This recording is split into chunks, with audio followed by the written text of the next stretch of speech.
Sekarang saya akan membahas Tokyometry. Tapi sebelum itu, perkenalkan nama saya Happy Christian Zai dengan NIM 251904101006 dari Universitas Jember, Kampus Vokasi Jubung, dengan program studi D4 Rekayasa Perancangan Mekanik.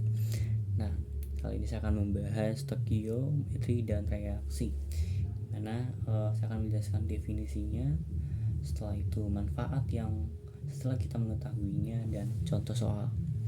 Nah, yang pertama itu adalah stokiometri. Itu adalah suatu perhitungan rasio jumlah zat yang terlibat dalam reaksi kimia, mana dapat dihitung ketika suatu zat sudah setara, dimana itu berdasarkan persamaan dari reaksi setara itu.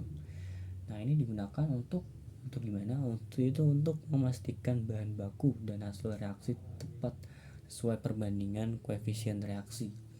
Jadi tidak ada kesalahan dalam penambahan suatu larutan ataupun pelarut dalam suatu reaksi ya. Jadi fungsinya seperti itu. Nah, selanjutnya manfaatnya itu ketika kita sudah mengetahuinya, itu adalah suatu yang penting dalam industri supaya proses-prosesnya itu efisien dan tidak ada bahan yang terbuang. Maksudnya gimana?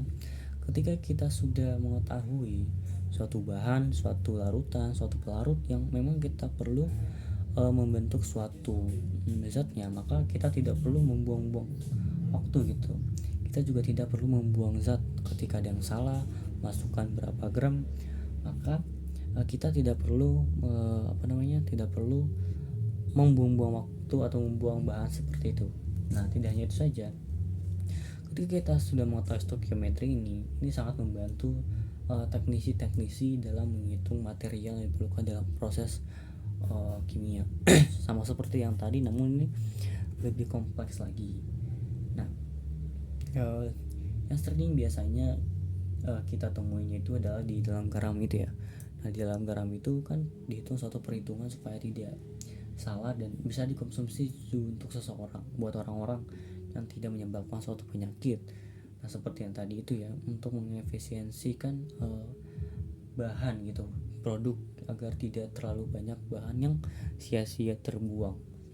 Nah, setelah itu kita akan membahas contoh soal yang biasanya sering ditemukan di dalam stokiometri ini. Yang pertama itu adalah berapakah garam air yang dihasilkan dari 4 gram H2 jika O2 berlebihan. Maksudnya gimana?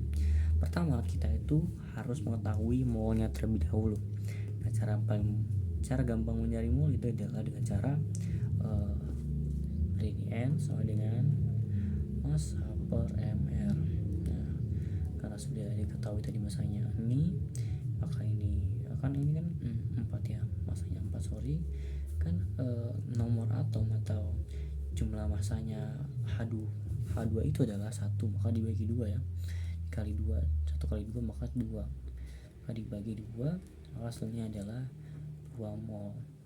Nah, karena sudah diketahui, maka H2 bisa disimpulkan H2 itu adalah sama dengan 2 mol H2O, maka dijumlahkan saja dengan 2 kali 18 gram. Nah, akan mendapatkan hasil seperti ini, 36 gram. Dan tidak hanya itu aja, juga kita juga dapat mencari berapa volume yang dibutuhkan dalam suatu pencampuran bahan seperti itu.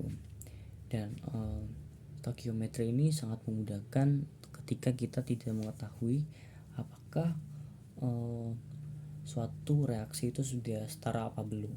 Nah, dengan stokiometri ini kita dapat mengetahuinya. Kita dapat menyetarakan suatu reaksi dari reaksi yang lain, sehingga dapat perhitungannya itu lebih mudah dan efisiensi. Nah, jadi sekian untuk materi stokiometri dan reaksi. Mohon maaf apabila ada salah kata.